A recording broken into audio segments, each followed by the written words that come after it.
प्रदेश का सियासी पारा लगातार हाई होता दिखाई दे रहा है। कभी महाकुंभ तो कभी महाराष्ट्र में छिड़ा औरंगजेब की कब्र का विवाद पूरे देश में छाया रहा। साथ ही पिछले कई दिनों से वक्फ संशोधन बिल को संसद में पेश करने को लेकर भी दावा किया जा रहा है कि अगर बीजेपी वक्फ बिल लाएगी तो केंद्र से पीएम मोदी की सरकार गिर जाएगी। तो वहीं अब एक बार फिर से चर्चाएं तेज हैं कि जल्द ही यानी कि सितंबर में प्रधानमंत्री नरेंद्र मोदी को पीएम पद से इस्तीफा देना पड़ेगा। दावा तो यह भी किया जा रहा है कि ये सारी तैयारी किसी और की नहीं बल्कि खुद आरएसएस की ओर से की जा रही है।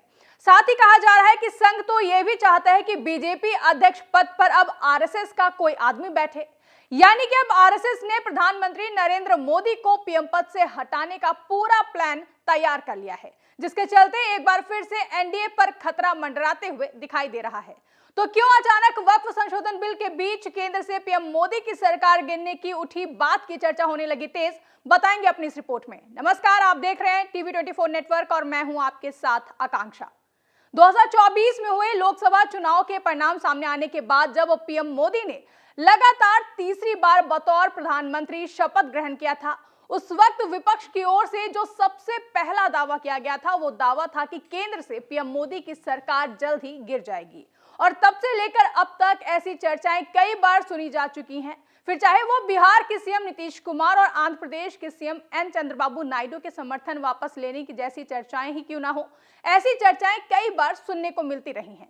लेकिन इसी बीच विपक्ष ने एक बार फिर से दावा किया है कि पीएम मोदी के इस्तीफे को लेकर दावा किया है कि चर्चा है कि सितंबर में पीएम मोदी अपने पद से इस्तीफा देंगे। और ये दावा शिवसेना यूबीटी के सांसद संजय राउत ने किया है, जिसके चलते प्रदेश का सियासी तापमान एक बार फिर से हाई हो चुका है।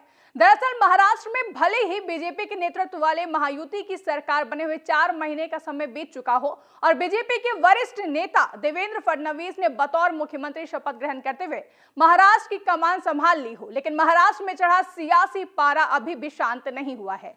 लगातार महाराष्ट्र में राजनीति जारी है, फिर चाहे बात प्रदेश में हुए विधानसभा चुनाव की हो या फिर हाल फिलहाल में महाराष्ट्र में औरंगजेब विवाद, ये सभी मुद्दे प्रदेश की सियासत को भुनाने में पूरी तरह से लगे रहे हैं, जिसके चलते महाराष्ट्र में सीएम देवेंद्र फडणवीस की सरकार और भारतीय जनता पार्टी सवालों के घेरे में घिरती हुई देखी गई। ये मामला अभी थमा भी नहीं था कि इसी कड़ी में महाराष्ट्र से एक और सियासी आग भभकने लगी है और इस आग की चिंगारी लगी है महाराष्ट्र के नागपुर से, जहां पिछले दिनों औरंगजेब की कब्र को लेकर भारी बवाल देखने को मिला था। और नागपुर में ही आरएसएस का मुख्यालय भी है, जहां हाल ही में प्रधानमंत्री नरेंद्र मोदी गए हुए थे, जिसके बाद से केंद्र से पीएम मोदी के कार्यकाल के खत्म होने की चर्चाएं तेज हो गई हैं। बता दें कि पीएम मोदी ने रविवार को नागपुर में आरएसएस मुख्यालय का दौरा किया था, जिसके एक दिन बाद राउत ने बड़ा बयान दिया है, जहां सबसे पहले पीएम मोदी ने संघ के संस्थापक केशव बलिराम हेडगेवार और दूसरे सरसंघ चालक माधव सदाशिव गोवालकर के स्मारक स्मृति मंदिर पहुंचकर श्रद्धांजलि दी, जिसके बाद शिवसेना यूबीटी सांसद संजय राउत का बयान सामने आया, जिसमें संजय राउत ने कहा कि 75 साल पूरे होने के बाद कोई सत्ता के पद पर नहीं रहेगा, ये उनका नियम है। बता दें कि शिवसेना यूबीटी के सांसद संजय राउत लगातार पीएम मोदी को लेकर बयान दे रहे हैं। इसी कड़ी में एक बार फिर से संजय राउत ने पीएम मोदी के आरएसएस कार्यालय जाने पर टिप्पणी की है। मीडिया से बात करते हुए संजय राउत ने पीएम मोदी पर निशाना साधते हुए कहा था कि पीएम मोदी का उत्तराधिकारी महाराष्ट्र से आएगा। साथ ही संजय राउत ने यह तक कहा था कि आरएसएस पीएम मोदी के उत्तराधिकारी का चयन करने जा रहा है। राउत ने यह भी कहा था कि पीएम मोदी आरएसएस मुख्यालय में संघ प्रमुख मोहन भागवत को अपने संन्यास का संदेश देने गए हुए थे कि वो सेवानिवृत्त हो रहे हैं। संजय राउत के इस बयान के बाद महाराष्ट्र सीएम देवेंद्र फडणवीस का रिएक्शन सामने आया है, जिसमें सीएम देवेंद्र फडणवीस ने कहा कि हमारी संस्कृति में जब पिता जीवित हो तो उत्तराधिकारी के बारे में बात करना अनुचित है। ये मुगल संस्कृति है, इस पर चर्चा करने का समय अभी नहीं आया है। सीएम देवेंद्र फडणवीस के बयान के बाद एक बार फिर से संजय राउत का बयान सामने आया है, जिसमें शिवसेना यूबीटी सांसद संजय राउत ने कहा कि देवेंद्र फडणवीस आरएसएस के नेता नहीं है। देवेंद्र फडणवीस नागपुर में रहते हैं, मुख्यमंत्री हैं, लेकिन ये बात देश की बात है, महाराष्ट्र की बात नहीं है। 10 साल बाद प्रधानमंत्री जो कभी संघ के प्रचारक रहे हैं, संघ कार्यालय में काम करते थे, वो 10 साल बाद जाते हैं। प्रधानमंत्री बनने के बाद पहली बार जाते हैं, उनको बुलाया जाता है, कुछ ना कुछ तो महत्वपूर्ण काम होगा ना। प्रधानमंत्री ने खुद ने नियम बनाया है। 75 साल पूरे होने के बाद कोई सत्ता के पद पर नहीं रहेगा, ये उनका नियम है। आगे संजय राउत ने कहा कि यही नियम आडवाणी साहब पर लागू हुआ, यही नियम मुरली मनोहर जोशी पर लागू हुआ था और गहलोत पर हुआ था, बहुत लोगों पर हुआ। अपना ही बनाया हुआ नियम है, प्रधानमंत्री को खुद फॉलो करना पड़ेगा। इस बारे में संघ मुख्यालय पर निश्चित तौर पर बात हुई है। इसके अलावा संजय राउत ने आगे ये भी कहा कि संघ ये भी चाहता है कि बीजेपी अध्यक्ष पद पर अब उनका आदमी बैठे। संजय राउत ने कहा कि अब तक बीजेपी का राष्ट्रीय अध्यक्ष नहीं चुना गया है, जेपी नड्डा जी का टर्म खत्म हो गया है, उस बारे में बात हुई है। आरएसएस के टॉप नेता वहां अपना आदमी लाना चाहते हैं क्योंकि पूरा मेस हुआ है। ये बात तो चलत है, चलेगी। मोदी जी को जो नियम बना है वो अपने लिए भी फॉलो करना होगा।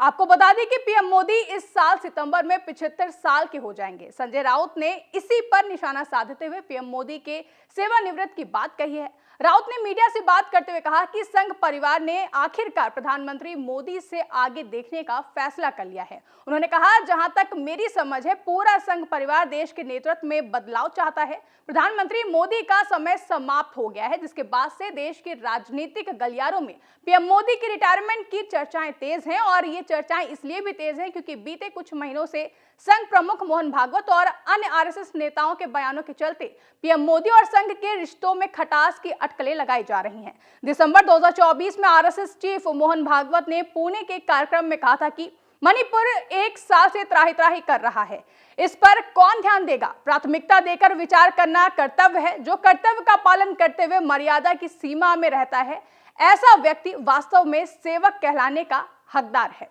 फिलहाल पीएम मोदी और संघ के रिश्तों में खटास की इन अटकलों को लेकर आरएसएस के पूर्व सरकार्यवाहक सुरेश भैयाजी जोशी ने आरएसएस और प्रधानमंत्री नरेंद्र मोदी के बीच मतभेद की खबरों को गलत बताया है।